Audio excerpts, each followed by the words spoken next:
Hi everybody, Rob Kennedy, president of the Hoop Group, and again we're talking about recruiting and what you can do to try and find the school that's the best fit for you. Last couple of weeks we talked about our basketball Smartlist. Aside from your Smartlist of the school itself and the academics and the social life and everything that's involved with picking a school that's going to be the right place for you to be able to spend your next 4 years.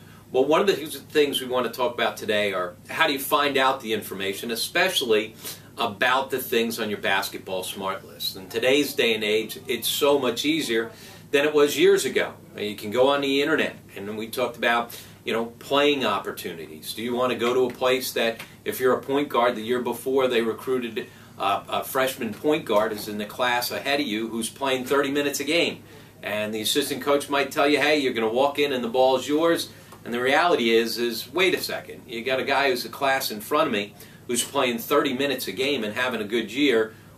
Something doesn't match there. Either you're not being totally truthful or honest to the guy who's playing right now, or you're not being that to me. Remember, college coaches are salespeople. They're trying to sell a product, their school. They're terrific guys, 95% of them, but they're still going to show you everything in rose-colored glasses and slanted towards what they want you to see. So you've got to do some of the research yourself. Here's a couple of things. If you're a player, don't allow that to just fall into the hands of your coaches and your parents. You've got to take the active role. This is your decision, nobody else's. On the flip side, if you're a coach or a parent, this is where you can really help the situation. Okay? You can ask sometimes the hard questions that maybe is too difficult for an 18-year-old kid to ask a college coach. They look up to these guys, all right? These are the people who they see as their mentor. Maybe it's hard for them to ask those difficult questions. That's where you've got to be. I talk about as a parent, it's like when you're first teaching your son or daughter how to ride a bike, all right? If you're not there, your son or daughter is going to fall and crash. If you push too hard, same thing. He's going to fall or crash. But if you're there in a supportive role, running alongside right with them, being able to say, hey, did you look at this? I found information about that. Have we gone online? Have we looked at these different things? That's where a parent can really be helpful. As well, you've got to see things in person. It can't just all be on the internet and that kind of stuff. Taking visits to the school, going to see practice and games. Coaches have different personalities in practice and games. You got to make sure that you fully understand the coaching style that you're going to play for. Some guys have no problem getting yelled at and kind of really pushed in practice all the time. Other guys, that's not where you're going to be comfortable or excel. You got to know the type of coach that you're going to be playing for. You see that in practice and in game situations. Also, when you're on campus, don't just talk to the guy who's the leading scorer and getting 20 points. Guess what?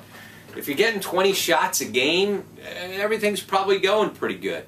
How about the guy who's the 7th, 8th, 9th, 10th person on the bench, or the girl who doesn't get in a whole lot? What do they say about the program? If they say great things about the coaching staff, the support system, and everything else, to me, that would be even more meaningful than one of the stars on the team telling me that everything goes well.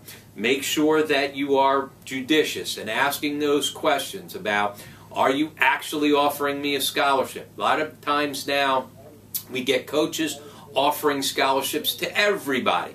Your first question when a coach asks you a scholarship, you say, okay, so if I commit to you today, are we all set and done? Okay? Don't just let people throw around scholarship offers like they're candy. You got to figure out what exactly that means. That's an example of a parent or a coach, the adult in the situation, be able to ask that hard question. The kid is just all fired up. I get offered a scholarship by X, Y, and Z school.